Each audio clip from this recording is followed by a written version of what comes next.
کہ یہ اپنا بدلہ نہیں لیتا ہے، کہ یہ سچ میں خالصن اور مخلصن جو کہتا ہے میں تو صرف اللہ کے لیے آیا ہوں، یہ سچ میں اللہ کے لیے آیا ہے، جبکہ اتنے موقع اس کو ملے.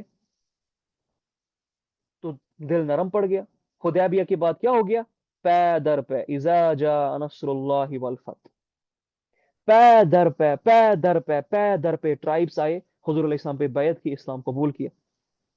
حالانکہ ان کے خلاف، ان کے پاس جنگ کرنے کے لیے نہیں گئے تھے، تلوار بھیجی نہیں تھی ان کے پاس، وہ خود آنے لگے.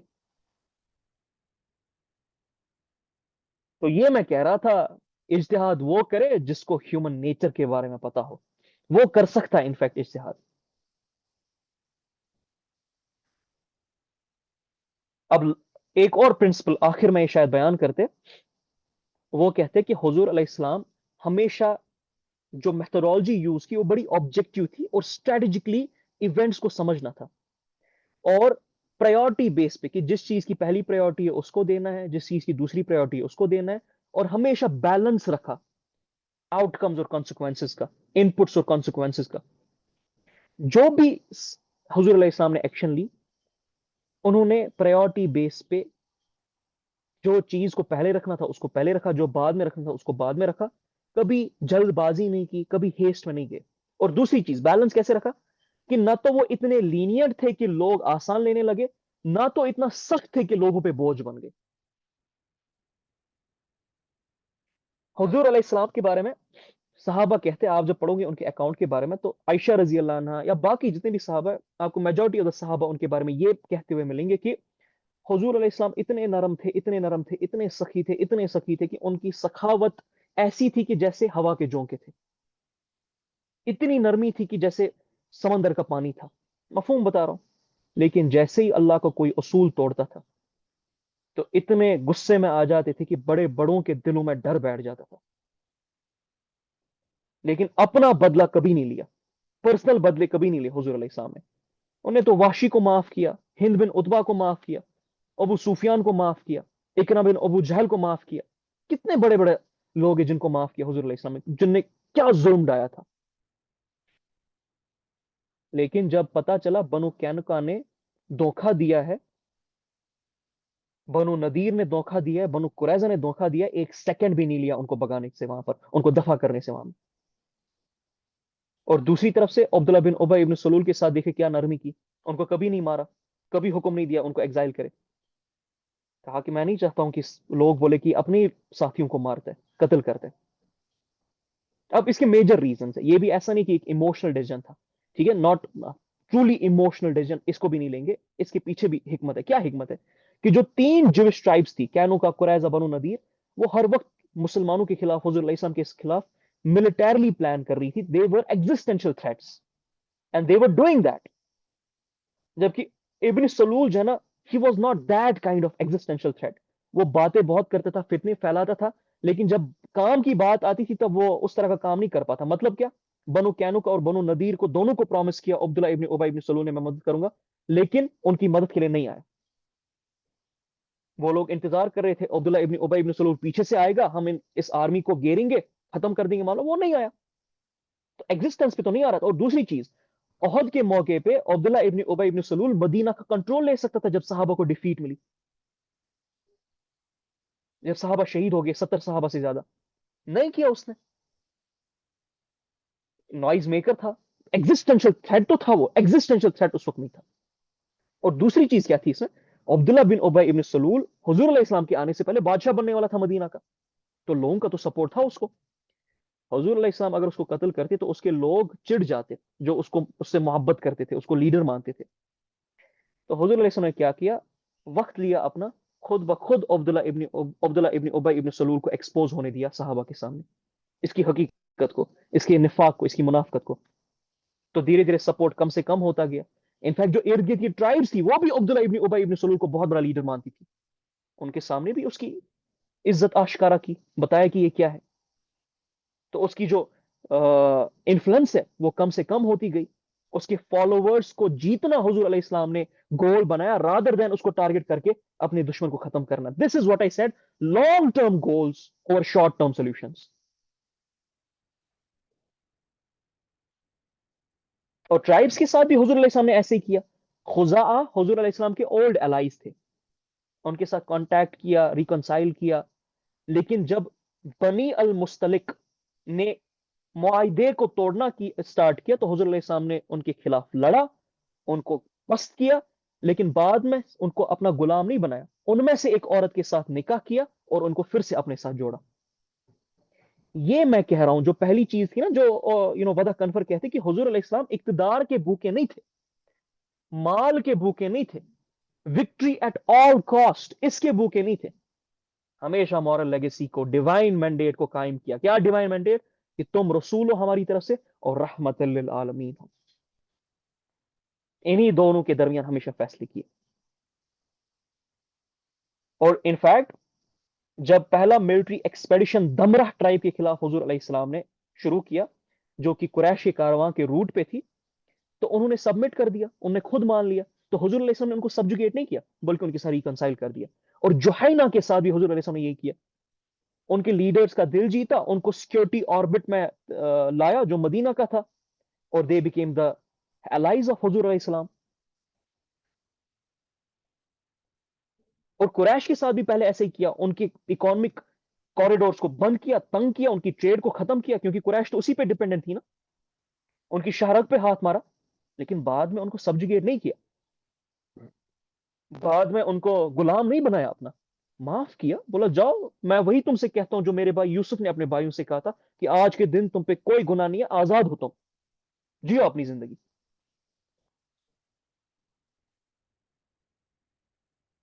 تو سافٹ پاور ہارڈ پاور کو حضور علیہ السلام نے یوز کیا۔ قریش کے ساتھ ہی بہترین ایگزامپل ہمیں مل جاتی ہے، پہلے سافٹ پاور یوز کیا مکہ میں، پھر مدینہ آئے تو ان کی اکانومی پہ ہارڈ پاور ملٹری کانفرنٹیشن کے تھرو استعمال کی، اور بعد میں سیز فائر کر دیا۔ تو ہر وقت حضور علیہ السلام کو پتا تھا کیا کرنا ہے کیا نہیں کرنا ہے۔ یہ بڑی امپورٹنس رکھتی ہے، یہ چیزیں بہت امپورٹنس رکھتی ہے۔ بہرحال میں اس کو آج یہیں پر اختتام کرتا ہوں، مکہ کا تو ٹائم آج سٹارٹ نہیں ہو سکتا ہے، اس کو انشاءاللہ اگلے سیشن میں لیں گے۔ آئی ہوپ انشاءاللہ یہ ساری چیزیں آپ کو آج کلیئر ہوئی ہوگی۔ میں نے زیادہ انگیجنگ نہیں رکھا آج کے سیشن کو، I'm really sorry for that، کیونکہ یہ کچھ ایسی اسٹریٹجیز تھی جس کو ایز اٹ از بیان کرنا اور وضاحت کے طور پہ بیان کرنا زیادہ امپورٹنس رکھتی تھی آج، ایز کمپیئر ٹو آپ کے ساتھ سوال جوابات کرنا۔ سو اب اگر کوئی سوال ہے ریگارڈنگ دا ٹاپک، اپنے ہینڈ ریز کر دیجیے، دے ول allow you one by one to question, باقی ہم انشاءاللہ اگلے سیشن میں ملیں گے۔ جی کوئی بھی سوال ہے تو ہینڈ ریز کریں، دے ول allow you۔ سوری۔ السلام علیکم ورحمۃ اللہ وبرکاتہ۔ وعلیکم السلام ورحمۃ اللہ وبرکاتہ۔ جزاک اللہ خیر بھائی، آپ نے بہت بہت پیارے طریقے سے بیان کیا ہے، پورا نہیں سن سکی ہوں، جیسے پتہ چلا بس کھولا اور ساتھ ساتھ کام کے اپنے سنتی گئی۔ الحمدللہ بہت بہت اچھے سے بیان کیا ہے۔ اس کی ریکارڈنگ ایک تو ہمیں پلیز دے دیجیے گا، اور یہ سیشن کا ہمیں تھوڑی سی شیڈول بتا دیں کہ کس کس دن ہوگا، تاکہ ہم اپنے اوقات کو اس کے مطابق چینج کر سکیں۔ بہت بہت مہربانی ہوگی آپ کی۔ نہیں نہیں، استغفر اللہ، یہ جو بھی ہم کام کر رہے ہیں یہ ہم سب کا فرض ہے، کوئی احسان تو نہیں کر رہے کسی پہ، اسی کے لیے نہیں تو ہم نہیں آئے، نہیں، تو جی جی جی ایسا نہ بولے، تو یہ کام ہے ہمارا۔ سیکنڈ چیز، میں لنک شیئر کروا دیتا ہوں ابھی چیٹ میں ہمارے واٹس ایپ چینل کی اور ہمارے سوشل میڈیاز کی، اس کو آپ فالو کریے۔ ہر سنڈے کو صبح 8 بجے ہمارا یہ لیکچر ہوتا ہے، ہر سنڈے صبح 8 بجے ہاں، IST۔ تو لنک جو ہے نا وہ شریعہ ثنا حماس یہاں پر چیٹ میں شیئر کروا دے ہر سوشل میڈیا کی۔ جزاک اللہ خیر۔ اصل میں ورکنگ ڈے ہوتا ہے نا یہاں سعودی میں، تو یہ چیز یہ چھٹی نہیں ہوتی، تو تھوڑا سا مشکل ہو جاتا ہے لائیو اٹینڈ کرنا، تو آپ کی بہت مہربانی۔ السلام علیکم۔ وعلیکم السلام ورحمۃ اللہ، کوئی بات نہیں۔ جی کوئی اور سوال ہے؟ سر تھوڑا ٹاپک سے ہٹ کے سوال ہے سر، اگر کوئی مین ہوتا ہے نا، مین سیلفش ہوتا ہے، تو وہاں بھی ہمیں مطلب سیلف لیس یا سیکریفائس کرنا چاہیے؟ مطلب میں فار ایگزامپل نا گھر میں فار ایگزامپل ہوں میں، کوئی چیزوں کے لیے مین ہو رہا ہے اور میں دیکھ پا رہی ہوں ہی از مین اور شی از مین، تو کیسے کرنا چاہیے؟ How to deal that situation?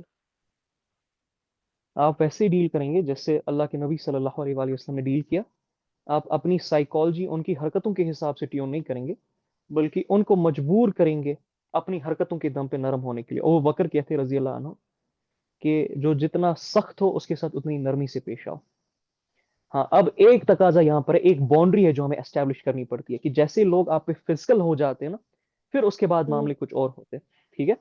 آپ تب تک لوگوں کو دعوت دیتے رہتے ہو، یہ حضور علیہ السلام کی سنت بھی ہے، آپ دعوت دیتے رہو گے جب تک کہ وہ لوگ یا تو دین پہ نہ آ جائے یا تو پوری طرح سے آپ کے خلاف نہ ہو جائے. خلاف ہونا، اب وہ ہاتھ ڈرمی پہ آ چکے نا، وہ ہاتھ اٹھانے پہ آ چکے. اب یہ کون کر سکتا ہے؟ یہ وہ تو نہیں کر سکتا جس کی ریئیکٹو سائیکالوجی ہے، جس طرح کی ہماری سائیکالوجی، کہ اس نے میرے ساتھ ایسا کیا، اس نے یہ کیا، فلاں نے ویسا کیا، اس نے مجھے یہ کہا. وہ یہ نہیں کر سکتا ہے. یہ وہی کر سکتا ہے جس کی سائیکالوجی سپیریئر ہو، جس کی انڈرسٹینڈنگ ہیومن نیچر کی بڑی ہو، اور جس کا مشن بڑا ہو، جس کا مشن اپنی اپنی نہ انسان ہو، کو جس کا غصہ بھی مشن آ ہو کہ جاتا ایک ہے ایک کہ پر. مطلب ہاں انسان کو آئے گا نا، غصہ تو بھی آ ویلکم ٹو جاتا ہے ایٹ اسلام. ٹائم. ہاں نہیں، میں دین کے لیے بات نہیں کر رہی ہوں. I am not talking about them. میں گھر کے حساب کے نیچر، بندے کے نیچر کے حساب سے بات کر رہی ہوں. وہ نہیں، دین کا کوئی مسئلہ نہیں ہے. اب دین نہیں اس میں ٹچ کر رہی ہوں میں. مطلب کہ اس نے مطلب کوئی نا رفلہ دین کی، وہ نہیں میں بول رہی. ایمان نہیں رہا میرا. میں نے بولا گھر کے حساب سے، جیسے کہ وہ کسی چیز کے ریلیٹڈ، مطلب اس کو چاہیے یہ، مطلب ایٹم انسان مطلب پزل ہو جاتا ہے. یہ کر رہا ہے، اس کو یہ چاہیے. مطلب آپ کو سمجھ رہے میں کیا بول رہی ہوں؟ آپ تو یہ پرسنل سوال ہوگی نا، اگر دین کا مسئلہ نہیں ہے تو یہ پرسنل معاملات ہے. نہیں تو اس میں مجھے بھی آپ کو وہی کرنا پڑے گا نا، ان کی آئی جو کیو ری کیو ریز کریں. اور کیا کریں گے آپ؟ جی، ان کی آئی کیو کو ریز کریں نا، ان اور کی ای کیو کو ریز کریں. Selfless, that's what you can do. Selfless رہنا ہے. That is the point, selfless رہنا ہے. رشتے وہاں مینٹین بھی کرنے ہیں نا، قربانیاں دینی پڑے گی میم. ٹھیک ہے، یہ میں وہ ویسٹرن سائیکالوجی اور فلاسفی کا قائل نہیں ہوں کہ میں کہوں یہ کر دوں وہ کر دوں اجتناب کر دوں. رشتے مینٹین کرنے ہیں تو کمپرومائز کرنا پڑے گا. رشتے مینٹین کرنے ہیں تو قربانیاں دینی پڑے گی. لیکن مسئلہ ہے کہ کس مقصد کے لیے آپ رشتے مینٹین کر رہے ہیں. اگر اللہ کی رضا کے لیے تو کرے، اگر اپنے مفاد کے لیے تو پھر تو میں کوئی اس پہ اوپینین نہیں دیتا ہوں. اس پہ جو کرنا ہے اپنی مرضی ہے. نہیں، اگر انسان بولے گا چلو میں چھوڑ دیتا ہوں، یہ اللہ دیکھے گا، میں معاف کر دیتا ہوں، اللہ دیکھتا ہے، مطلب میں یہ بول نہیں میم، صرف چھوڑ دینا اور معاف کرنا نہیں چلے گا. آئی کیو اور ای کیو پہ ان کی ورک کرے. ٹھیک ہے، رہی ہوں. بیٹھے بیٹھے دعائیں کرنے سے کام نہیں چلتا. جی، نیکسٹ سوال.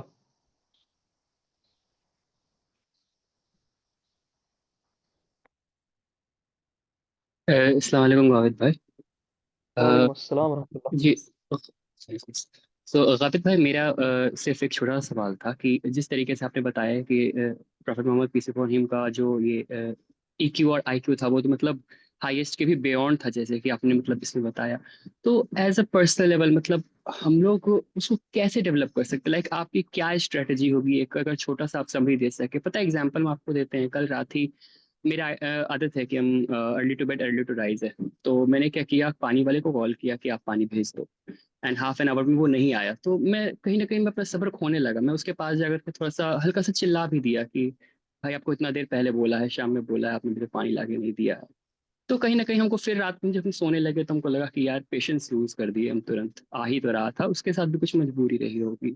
تو ہم لوگ اتنی چھوٹی چھوٹی چیزوں پہ بھی کبھی نہ کبھی پیشنس کھو دیتے ہیں. تو like as a personal level آپ کی کیا وزڈم ہے، کیا مطلب آپ صلاح دینا چاہیں گے as a person? Training sir, training جیسے حضور علیہ السلام کی صحابہ نے کی تھی، آپ بھی اپنی ٹریننگ کرو گے. اپنی ای کیو کی ٹریننگ، اپنے آئی کیو کی ٹریننگ، اپنی سوشل انڈرسٹینڈنگ کی ٹریننگ، اسپرچل انڈرسٹینڈنگ کی ٹریننگ کریں گے. اور کوئی تقاضا نہیں ہے. انسان دیکھیے، جم جانا ہے، مسل بڑھانی ہے تو تکلیف تو روز برداشت کرنی پڑے گی. اس ٹریننگ کی اویئرنیس بھی لینی پڑے گی، کوچ کے ساتھ بھی رہنا پڑے گا. کرکٹر بننا ہے، اس کے لیے بھی ٹریننگ لینی پڑے گی. کوچ کے ساتھ رہنا ہے، ساتھیوں کے ساتھ کھیلنا ہے. غلطیاں کرو گے اس سے تو ٹریننگ تو کرنی ہے اپنی. تو آپ ایموشنل انٹیلیجنس پہ اپنی، یہ جو سوال ہے ایموشنل انٹیلیجنس کا سوال ہے، تو اس کی ٹریننگ کرے. اسی طرح اسپرچل ایشوز ہے تو اسپرچل ایشوز کی ٹریننگ کرے. کریٹیکل تھنکنگ کے مسئلے، آئی کیو کے مسئلے ہے تو آئی کیو پہ اپنی ٹریننگ کرے. So there is no other way except training is the way. اب کیسے ٹرین کیا جاتا ہے؟ نالج کو لے کے، اپنے اسکلس کو انہینس کر کے، ایٹریبیوٹس ڈیولپ کر کے، شعور کی لیولس کو بڑھا کے، ایسے ٹریننگ لی جاتی ہے. تو that is the way forward. اس لیے میں کہتا ہوں قرآن کو، سیرت النبی صلی اللہ علیہ وآلہ وسلم کو اور کتابوں کو پڑھنا سٹارٹ کرے. صحیح اساتذہ کے ساتھ جڑنا سٹارٹ کرے. یہ اللہ کے نبی کی حدیث ہے صلی اللہ علیہ وآلہ وسلم. امام غزالی اس کو کوٹ کرتے احیاء العلوم میں کہ اللہ کے نبی نے کہا صلی اللہ علیہ وآلہ وسلم، 1000 نفل رکعتیں پڑھنے سے بہترین، 1000 جنازے اٹینڈ کرنے سے بہترین، 1000 بیماروں کی خبر درازی لینے سے بہترین ہے علم کی محفل میں رہنا. یہ ایک واقعہ ہوا تھا کہ حضور علیہ السلام اپنے حجرے مبارک سے باہر نکلے، ایک طرف عبادت چل رہی تھی اور ایک طرف ڈسکشن، علم کی محفل تھی. حضور علیہ السلام نے عبادت کی مسجد کی طرف دیکھا، محفل کی طرف دیکھا، بولا اللہ چاہے تو دے دے، اللہ چاہے تو نہ دے. علم کی محفل کی طرف دیکھا تو بولا مجھے تو بھیجا ہی گیا ہے ایک استاد کے طور پہ، ایک معلم کے طور پہ، تو گئے علم کی محفل کی طرف. عبادت کی محفل کی طرف نہیں گئے، علم کی محفل کی طرف گئے. دین سٹارٹ ہی ہوتا ہے علم سے. اقرا، آدم علیہ السلام کو سپریمیسی ملی علم کی وجہ سے. علم دیا، فرشتوں کو بولا بتا، بولا نہیں پتہ ہے، اللہ کو بہتر پتہ ہے. آدم کو بولا سمجھاؤ، سمجھا دیا. فرشتوں کو بولا جھکو اس کے سامنے. تو یہ ٹریننگ ہے نا آپ کی sir. This starts with that, with those knowledge sets. And پھر آپ اسکلس ڈیولپ کرو گے، ایٹریبیوٹس بلڈ کرو گے، شعور کی لیولس کو بڑھاؤ گے. تو that's how you do it. Hope ان شاء اللہ دیٹ آنسرس. کوئی اور سوال ہے؟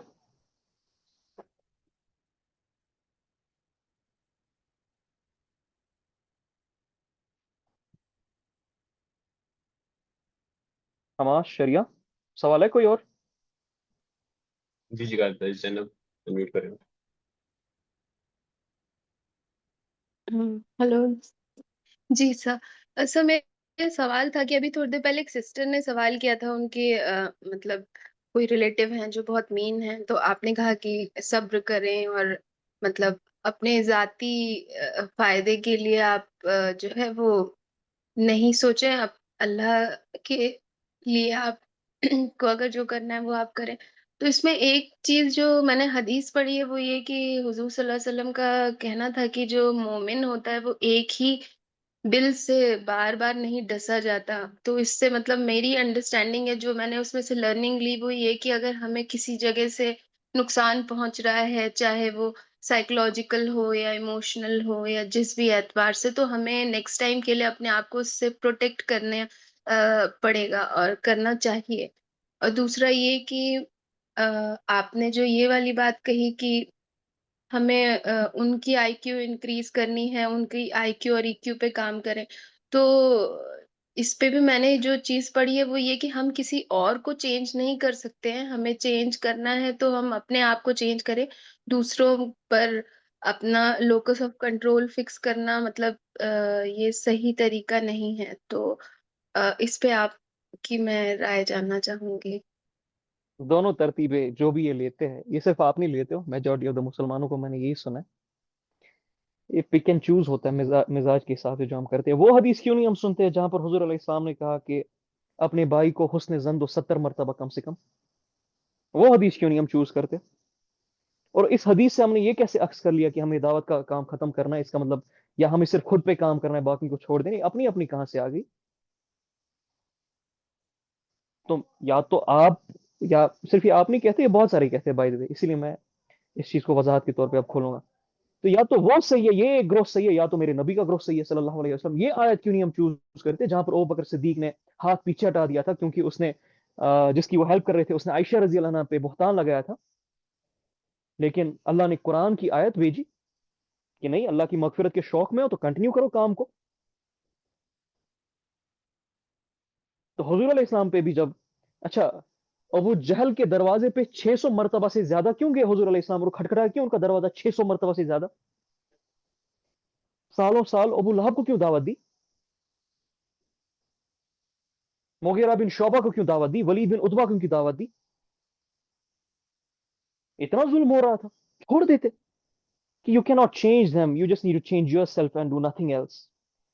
یہ ایٹیٹیوڈ کبھی بھی نہیں رکھے گا. یہ میرے نبی کا مزاج نہیں ہے صلی اللہ علیہ وسلم. میں نے اس میں جو میں ان بہن کو بات کرا تھا، میں نے پہلے بھی کلیئر کیا کہ اگر آپ کا آبجیکٹیو اللہ تعالیٰ ہے، آپ کو انسانوں کو اللہ تعالیٰ کے معاملے پہ لانا ہے، تو پھر جو ہے نا you will have to continue in this process.